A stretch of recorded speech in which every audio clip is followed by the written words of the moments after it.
사랑하는 성도 여러분, 안녕하십니까? 저는 한국기독교장로회 전주 코앞교회에서 목회하고 있는 손법상 목사입니다. 저는 오늘부터 여러분과 함께 10주 동안 새롭게 열리는 요한계시록, 계시록을 통해 보는 역사와 성경이라고 하는 주제를 가지고 여러분과 함께 하나님의 은혜를 나누려고 합니다. 왜 지금 우리가 이 계시록에 있는 말씀들을 집중해서 공부할 필요가 있느냐 그러면요, 지금은 인터넷 시대이기 때문에 인터넷이라든지 유튜브를 통해서 수없이 많은 계시록에 대한 해석들이 나오고 있습니다. 수많은 설교들도 있지요. 그런데 그 가운데 어떤 것들은 우리 성도들과 교회의 신앙에 유익이 되는 것들이 있기도 하지만, 어떤 것들은 성도들의 신앙을 무너뜨리고 교회에 해악을 주는 내용들도 많이 있습니다. 그래서 지금 우리는 이 계시록에 대한 집중적인 연구를 통해서 정통교회에서 계시록을 어떻게 해석하는지를 바르게 알므로 해서 우리의 신앙을 바로 세우고 교회를 든든하게 세우기 위해서 우리는 이와 같은 작업을 하는 것입니다. 계시록 하면 많은 사람들이 생각할 때 참 어렵다라는 느낌을 가지고 있지요. 왜 그러냐고 하면요, 계시록에는 보통 성경에 쓰여지지 않은 많은 상징과 비유들이 나오고 있고, 또 그 계시록에 쓰여진 역사적인 시대를 잘 모르기 때문에 많은 분들이 그와 같은 오해를 하고 있습니다. 그러나 무엇이든지 마찬가지지만은요, 이 성경도 계시록도 알면 쉽고 모르면 어려운 것이죠. 그래서 성경에 나오고 있는, 계시록에 나오고 있는 상징과 비유의 의미를 바로 알고, 또 계시록에 쓰여진 시대에 대한, 역사에 대한 바른 이해가 있으면 우리는 이 성경을 훨씬 더 쉽게 이해할 수 있고, 이 계시록에 있는 말씀들을 통해서 우리들의 신앙을 좀 더 든든하고 건강하게 그렇게 세워갈 수가 있는 것입니다. 계시록 하면 가장 먼저 우리가 접근해야 될 때 가장 먼저 주의해야 될 것이 뭐냐 그러면, 계시록은 성경이다 라고 하는 것에서부터 출발을 해야 됩니다. 바로 이 점이 우리가 이 계시록을 이해하는 데 있어서요 가장 중요한 포인트예요. 계시록은 성경입니다. 계시록은 성경이기 때문에 성경 자체에서 말씀하고 있는 가장 일반적인 원리를 따라서 계시록에 있는 말씀들을 우리가 보고 그 말씀들을 이해하고 그 말씀들을 해석할 수 있어야 됩니다. 성경이 말씀하고 있는 이 성경으로서의 계시록은 어떤 책이냐 그러면요, 디모데후서 3장 15절에서부터 17절까지에 있는 말씀을 보면, 성경은 그리스도 예수 안에 있는 믿음으로 말미암아 구원에 이르는 지혜가 있게 한다 라고 말씀하고 있어요. 그랬더니 이 계시록도요, 이 말씀들을 우리가 볼 때 그리스도 예수 안에 있는 구원을 어떻게 이루어가는 것이냐 라고 하는 것을 바로 이해할 수 있도록 해주는 것입니다. 또 이 성경은 모두가 다 하나님의 감동으로 된 것인데, 교훈과 책망과 바르게 함과 의로 교육하기에 유익하다라고 말씀을 하고 있어요. 그래서 이 성경은요, 모든 하나님의 사람들로 하여금 온전하게 한다고 그랬습니다. 무엇을 온전하게 할까요? 그 사람들의 신앙 인격을 온전하게 하는 것이죠. 또 하나는요, 이 성경 말씀을 통해서 모든 선한 일을 행할 수 있는 능력을 갖추게 한다 그랬습니다. 예수 믿는 사람이 예수 믿는 사람답게 착하고 바르게 살도록 만들어주는 것이다, 그 말씀이죠. 그러니까 우리가 계시록을 볼 때도요, 이 일반적인 원리에 의해서 이 계시록을 이해할 수 있어야 합니다. 계시록을 통해서 예수 그리스도를 통해서 받는 그 구원이 무엇인지를 좀 더 바로 알고, 계시록을 통해서 우리가 이 말씀들을 보고 또 교육을 하고 그렇게 함으로 해서요, 계시록에 있는 말씀들을 통해서 신앙 인격이 좀 더 온전해지고 바르게 살 수 있는 그러한 데에 계시록은 가장 유용한 책이 되어지는 것이죠. 이 계시록에 있는 이 말씀들은요, 특별히 다른 성경하고는 조금 성격이 다른 것이 하나가 있는데, 그것이 뭐냐고 하면, 이 계시록은 종말에 대한 완성된 계시라고 하는 점에서 다른 성경들과는 조금 차이가 있습니다. 이게 무슨 얘기냐 하면은요, 요한계시록 1장 1절을 출발하면서 이렇게 하고 있죠. 예수 그리스도의 계시라, 이렇게 합니다. 이 계시라고 하는 말은, 우리말에 있는 이 계시라고 하는 말은요, 감추어져 있던 것, 덮여져 있던 것들을 들춰내서 보여준다라는 의미가 있어요. 그런데 요한계시록에 있는 이 계시라고 하는 말은 그보다는 좀 더 한 차원 높은 계시를 얘기하고 있습니다. 그것은 뭐냐고 하면 원래 이 원문에 있는 말씀 보면 아포칼립스라는 단어를 쓰고 있는데 이 아포칼립스라고 하는 그러한 단어는요, 종말에 대한 계시라 그런 얘기예요. 그러니까 마지막 때에 이루어질 것들에 대한 계시라고 하는 거예요. 그러니까 이 계시는요, 일반적인 계시를 좀 더 넘어가는 새로운 차원에 있어서의 그 계시를 우리에게 보여주고 있는 것입니다. 이 종말에 대한 계시는 그동안에 하나님만 알고 있던 것이었어요. 그런데 하나님께서 그것을 예수 그리스도에게 주셨습니다. 그리고 그 예수 그리스도에게 주신 것을 예수님은 천사들을 동원해서 요한사도에게 알게 하셨고, 또 요한사도는 많은 주의 종들에게 그것을 가르쳐 주었습니다. 왜요? 주의 종들을 통해서 성도들에게 이 말씀을 선포할 수 있도록 하기 위한 것이지요.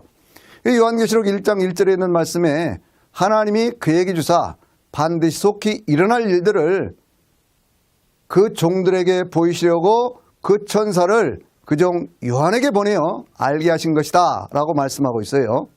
언제 그것을 알게 하셨을까요?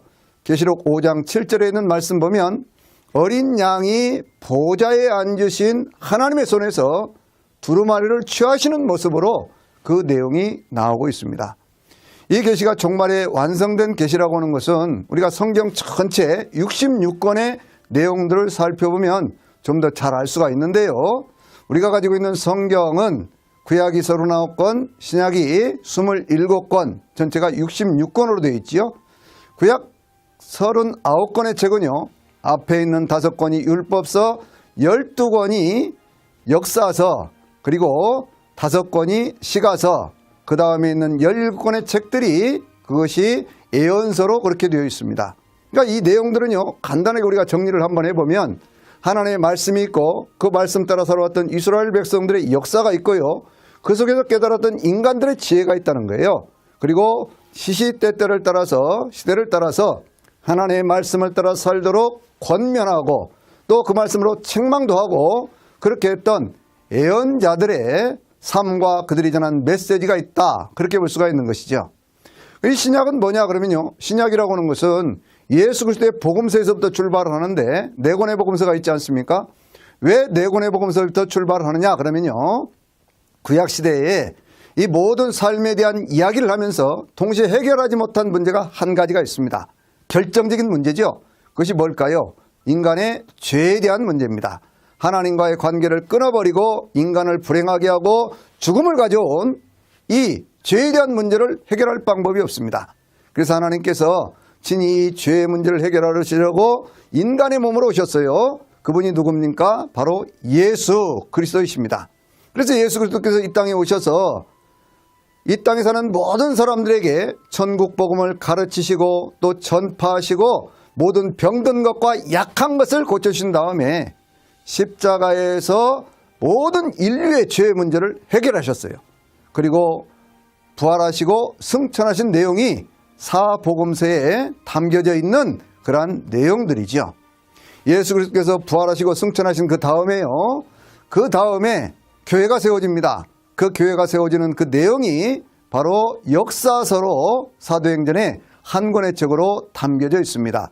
초대 예루살렘 교회가 세워지고 그리고 이제 사도 바울에 의해서 소아시아 지역이라든지 로마에까지 많은 교회들이 세워지는 그러한 내용들이 역사서로 담겨 있고요. 그리고 22권의 서신서가 있는데 이 서신서는 앞에 13권이 사도 바울의 서신이고 뒤에 9권이 베드로 사도라든지 요한 사도라든지 이런 사도들에 의해서 쓰여진 서신서입니다. 이 서신서의 전체적인 그 내용은 뭐냐 그러면요, 그것은 바로 어떻게 해야 구원을 받는 것인지, 신앙생활은 어떻게 해야 되는 것인지, 교회는 어떻게 섬겨야 되는 것인지, 주님의 부활은 무엇이고 주님은 어떠한 모습으로 우리에게 재림하시는지 라고 하는 교회 생활에 대한 일반적인 원리를 우리에게 가르쳐주는 거예요. 마지막에 있는 책이 이 요한계시록 아닙니까? 요한계시록은 뭘까요? 역사가 진행되어가는 과정 속에서 마지막 종말이 찾아옵니다. 종말이라고 하는 것은요, 3가지 차원이 있는데 한 가지는 인간 개인의 종말이 있습니다. 죽음으로 찾아오는 것을, 그것을 개인의 종말, 우리가 그렇게 얘기를 하죠. 두 번째는요, 역사의 종말이 있습니다. 역사의 종말이라고 하는 말은 그것은 고려 왕조가 끝나고 이조 왕조가 들어서는 것처럼 한 시대가 지나고 또 다른 시대가 오는 것을 그것을 역사의 종말 그렇게 얘기를 하지요. 또 한 가지는 우주적인 종말이 있습니다. 처음 창조에 속해 있던 모든 세상이 끝나고 그 다음에 교회 시대가 끝난 다음에 그 다음에 어떻게 될 것이냐라고 하는 문제를 우리에게 가르쳐주고 있는 것이 그래서 요한계시록인 거예요. 그 창세기에 태초에 하나님이 천지를 창조하셨느니라 라고 시작하는 성경의 말씀은 계시록 21장에서 또 내가 보니 새하늘과 새 땅을 내가 보았다 라고 하는 이 말씀을 통해서 그 모든 계시가 완성되어지는 그와 같은 모습을 우리에게 보여주는 것입니다. 그래서 성경의 맨 처음이 창세기고요. 그리고 성경의 맨 마지막이 새하늘과 새 땅으로 이루어지는 요한계시록에 있는 말씀인 것이죠.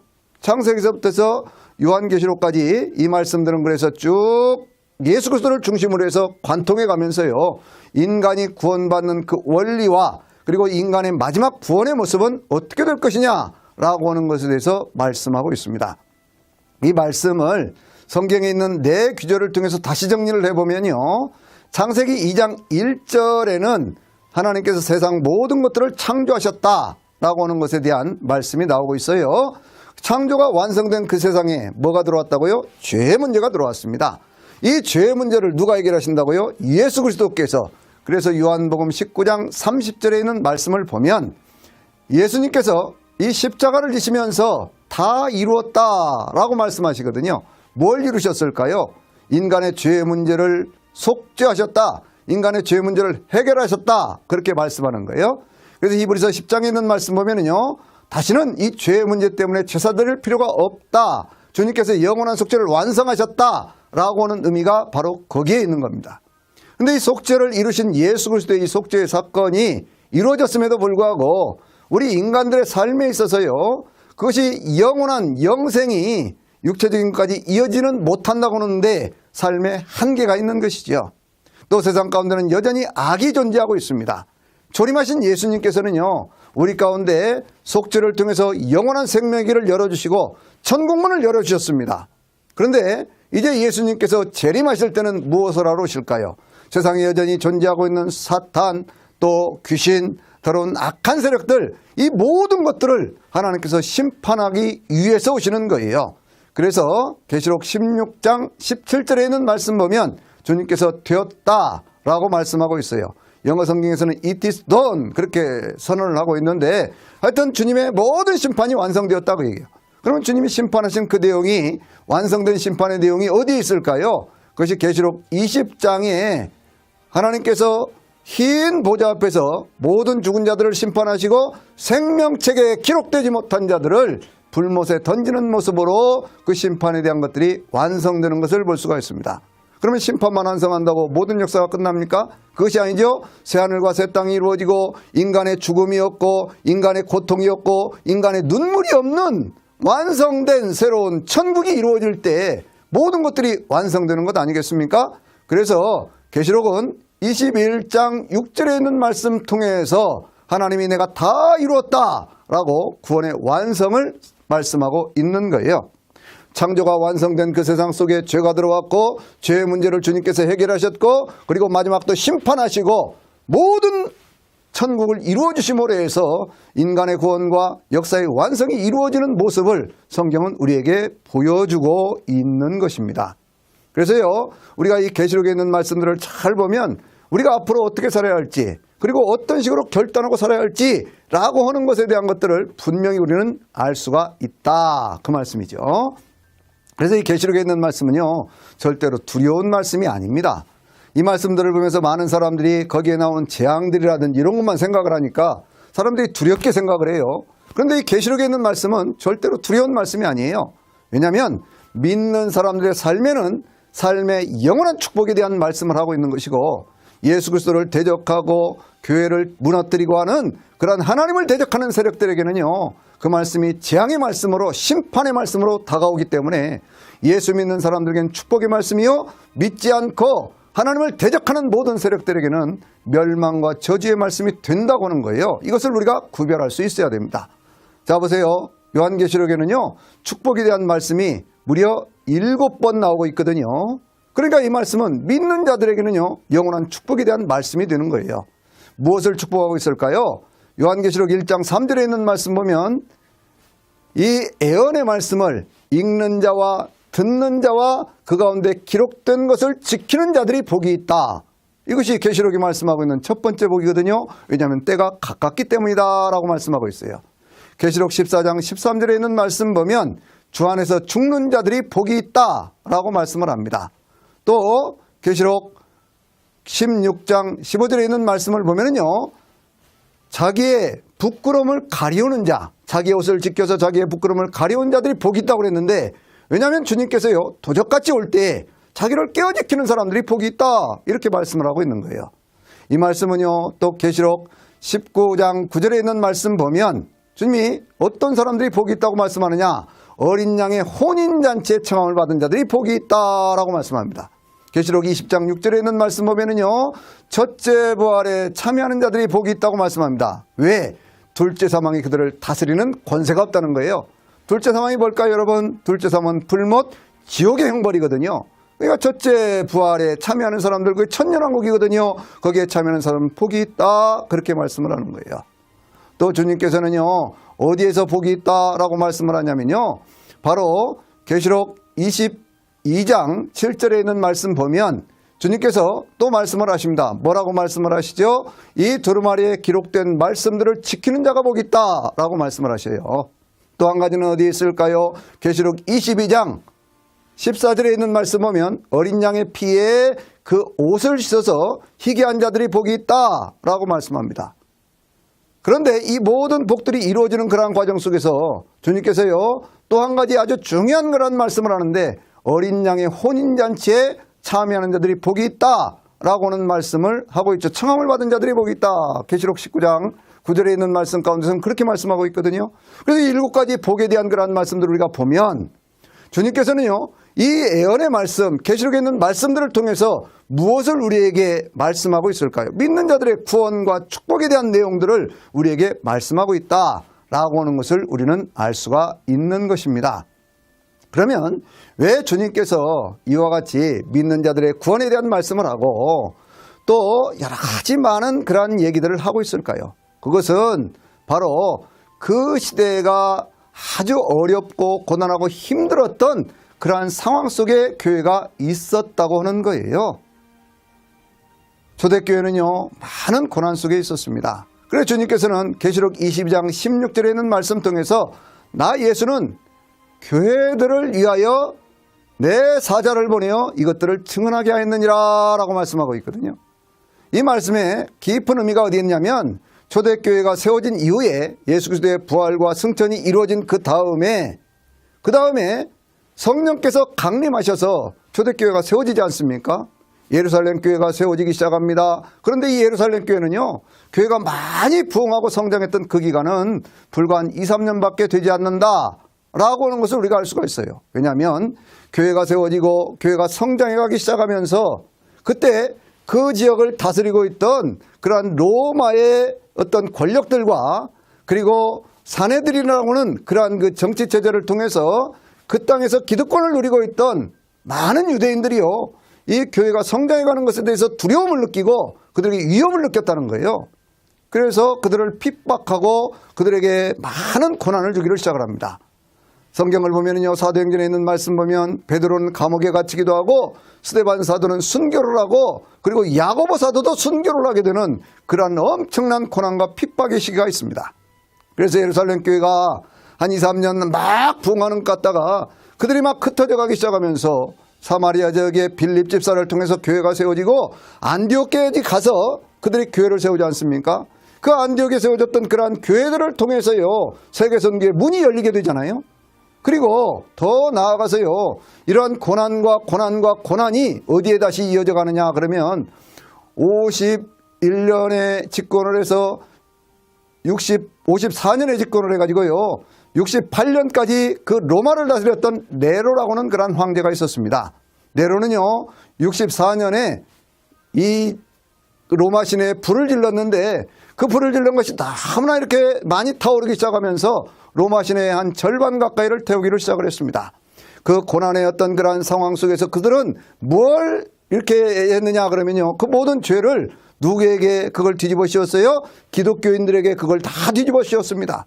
그래서 그때요, 기독교인들이 당하는 고난에 대한 얘기가 히브리서 11장 35절 이하에 나오고 있는데요, 거기를 보면 그들은 고문을 받기도 하고, 그들은 옥에 갇히기도 하고, 그들은 목이 베어서 죽기도 하고, 짐승의 밥으로 던져지기도 하고, 광야로 떠들 수밖에 없는 그러한 고난의 시기를 지내게 되더라, 그런 얘기. 그 고난의 시기가 계속되면서요, 그들은 어떤 일이 있었습니까? 이스라엘 민족들은 66년에서부터 70년까지 있었던 유대전쟁을 통해서 나라가 멸망을 하고, 67년에 이 바울 사도가 순교를 하고 68년에는 베드로 사도가 십자가에 거꾸로 못 박혀 죽는 그러한 고난의 시기를 겪게 되었던 거예요. 그것으로 고난이 끝났습니까? 이 계시록에 있는 말씀이 기록될 때는요, 도미티안이라고 하는 그러한 황제가 집권을 했던 그러한 시기거든요.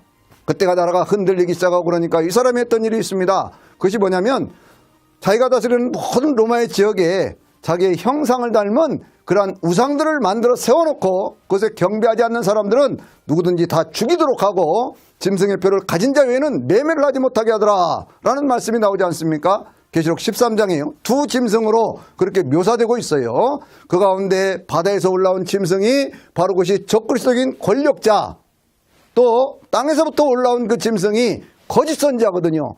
이런 것들을 통해서 수없이 많은 고난과 고통을 당하던 그 시기가 바로 이 계시록이 쓰여지던 그러한 시기다, 그 말씀이에요.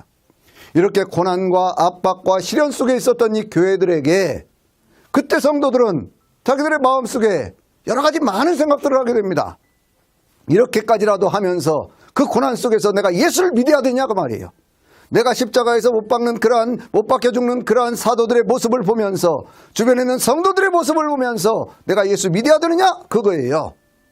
그러면서요, 그들 가운데 많은 사람들이 교회를 떠나기 시작하고 믿음을 부인하기 시작하고, 그들 가운데 많은 사람들이 신앙에 낙심이 들어가는 바로 그러한 시기였다, 그 말씀이죠.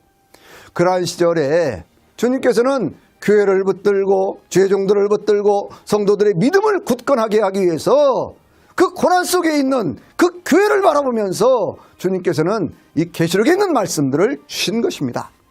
그래서 이 계시록에 있는 말씀들을요, 우리가 붙들기 시작하면 우리는 세상에 어떤 고난이 오더라도 그 고난을 이길 수 있는 힘이 생겨나는 거예요.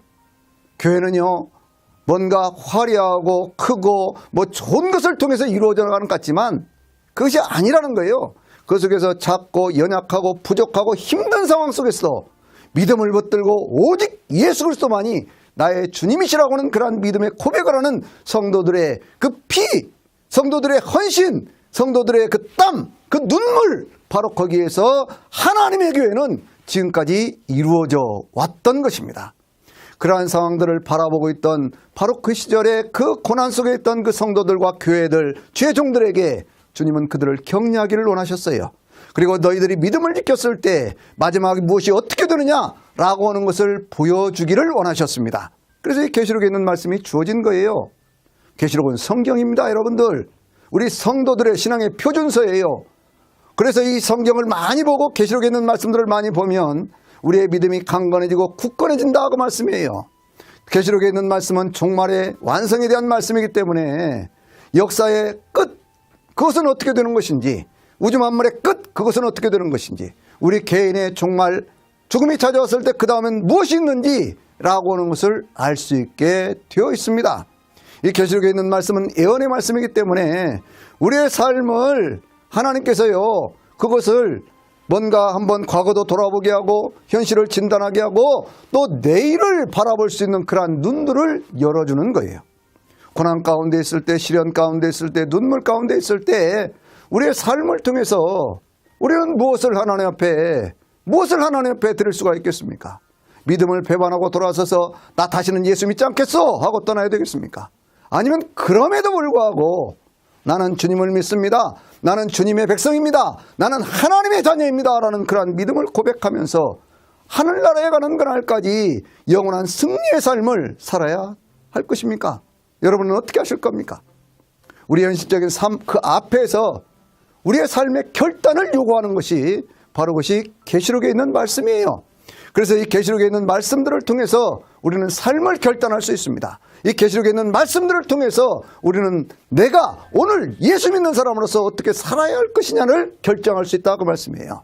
그래서 계시록에 대한 바른 그러한 해석의 눈이 띄어지면서 저나 여러분 모두가 다 하나님의 자녀로서 크게 승리할 수 있게 되시기를 주의 이름으로 축원합니다.